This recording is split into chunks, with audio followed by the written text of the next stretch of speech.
শিক্ষার্থী আসসালামু আলাইকুম। এফএফসি ম্যাথ একাডেমি থেকে পঞ্চম শ্রেণী অধ্যায় 6 শতকরা পৃষ্ঠা নম্বর 103-এর 4 নং অঙ্কটি পর্যায়ক্রমে সমাধান করব।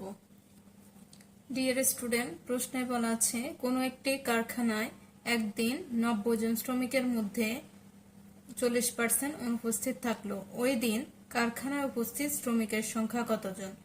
এখন টোটাল মোট শ্রমিক হচ্ছে 90 জন, এর মধ্যে 40% অনুপস্থিত, অর্থাৎ 90 জনের ভেতরে 40% অনুপস্থিত হলে উপস্থিত শ্রমিকের সংখ্যা বের করতে বলছে। তো আমরা এখন উপস্থিত শ্রমিকের সংখ্যা বের করব। প্রশ্ন অনুসারে আমরা লিখব যে মোট শ্রমিক সংখ্যা বা মোট শ্রমিক।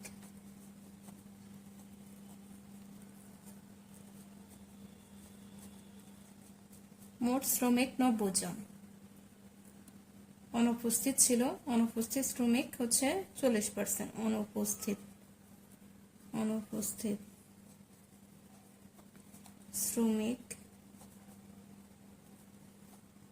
শ্রমিকের সংখ্যা, অনুপস্থিত শ্রমিকের সংখ্যা অথবা অনুপস্থিত শ্রমিক সমান লিখো, সমান কতজন টোটাল 90 এর ভিতরে, অর্থাৎ 90 এর কতজন 40% হচ্ছে অনুপস্থিত। এখন আমরা এটা ভাগ করব। এই যে আমরা জানি যে 1% সমান হচ্ছে 1/100, 1/100 এরকম 40% সমান, তাহলে কি হবে? 40% সমান হবে 40/100। তাহলে আমরা এভাবে শতকরায় প্রকাশ করতেছি,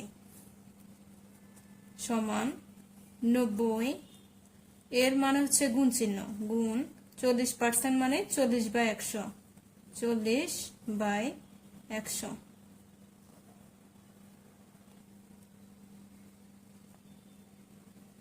এখানে আমি আরেকটি লাইন করছি, যেটা হচ্ছে এভাবে উপরে নিচে কাটতে পারো, আর যদি সাজিয়ে সুন্দর করে এভাবে লেখো দ্বিতীয় লাইন না করে এটাও লেখা যায় 90 গুণ 40, নিচে হচ্ছে 100। আমি বোঝানোর ক্ষেত্রে এক লাইন বেশি করলাম, এই যে এই লাইনটা বেশি করেছি।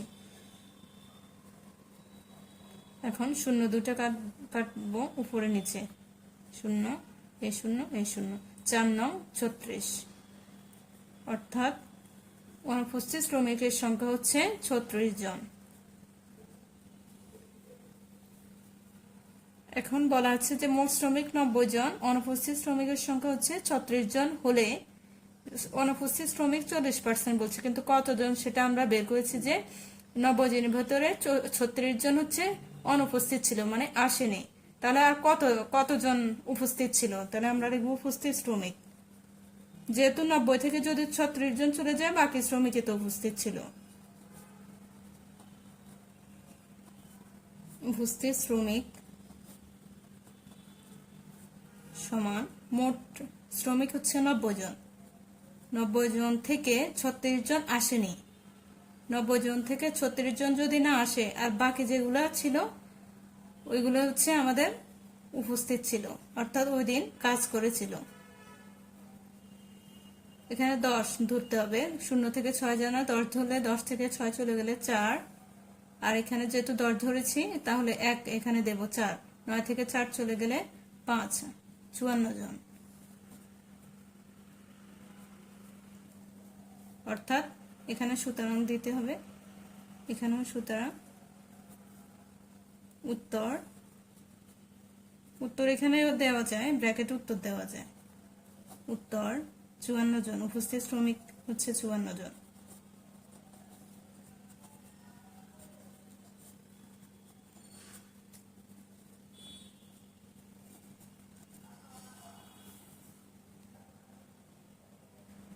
পরবর্তী অঙ্কটি হচ্ছে 5 নম্বর অঙ্কটি, 104 পৃষ্ঠা।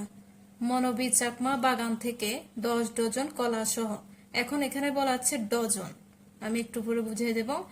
একটি কলার কাঁধি পারলো, অর্থাৎ 10 ডজন কলা সহ একটি কলার কাঁধি পারলো, পেরে দেখলো কাঁধিতে 25% কলা পচা বা নষ্ট ছিল, তাহলে ভালো কলার সংখ্যা কত? এই অঙ্কটা হচ্ছে প্রিভিয়াস অঙ্ক, ওইটার মতো সেম, জাস্ট একটু বাড়ানো হলো হচ্ছে যে 10 ডজন। এখন আমার জানতে হবে যে 1 ডজন সমান কত। 1 ডজন সমান কলা 12টি। তো এখন 10 ডজন সমান 10 গুণ 12 হবে।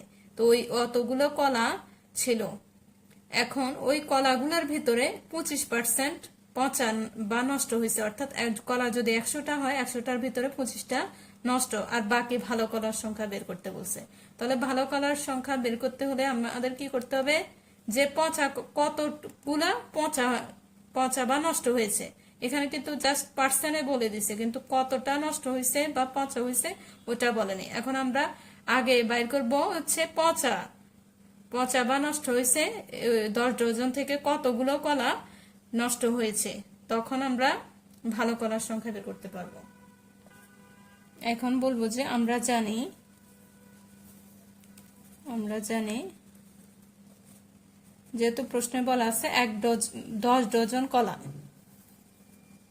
আমরা জানি 1 ডজন ইকুয়াল হচ্ছে 12টি।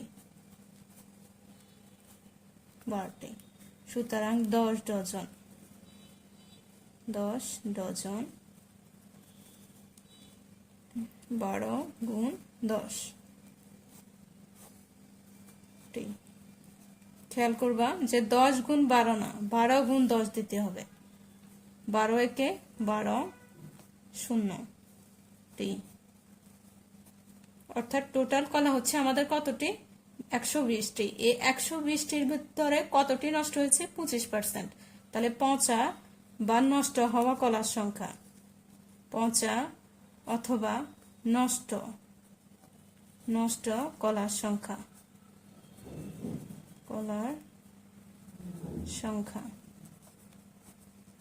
ইকুয়াল কত, টোটাল কত, 120।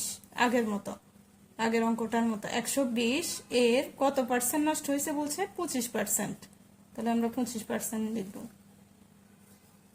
এখন এর মানে হচ্ছে গুণ, আর 25% মানে হচ্ছে আমি আগে বলে দিয়েছি যে 1% সমান যদি 1 বা 100 হয়, 25% সমান হবে 25/100। এটা হচ্ছে আমাদের সাইড নোট। 120 গুণ 25, এই 25 অর্থাৎ পার্সেন্ট মানে 100 আমরা নিচে লিখব, সমান 4 25 100। 25কে 4 দিয়ে 100কে 25 দিয়ে ভাগ করলে 4 হয়, 4 25 100। এখন 4 দিয়ে আবার উপরে কাটা যাবে, 3 4 12, অর্থাৎ 30। এখানে 30 হবে, যেহেতু শূন্য কেটে দিয়েছি, তাহলে 30। তাহলে টোটাল 30টি কলা নষ্ট হয়েছে, অর্থাৎ 120টির ভিতরে 30টি নষ্ট হলে, সরি এখানে জন্মার টি হবে, 120টি কলার ভিতরে 30টি কলা নষ্ট হয়ে গেছে অথবা পচে গেছে। তাহলে আমরা লিখতে পারি টোটাল কলা থেকে 30টি নষ্ট কলা বিয়োগ করে দিলে বা ফেলে দিলে আর কতটি থাকে, সেটা হচ্ছে ভালো কলার সংখ্যা। এখন লিখবো আমরা ভালো কলার সংখ্যা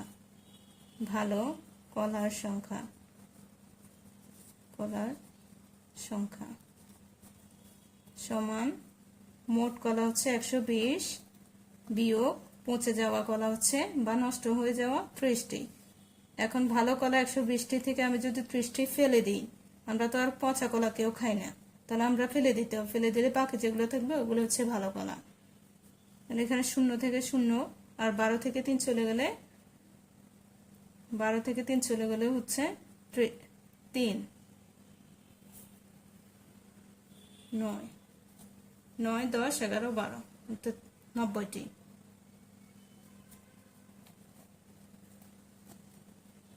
সুতরাং দেব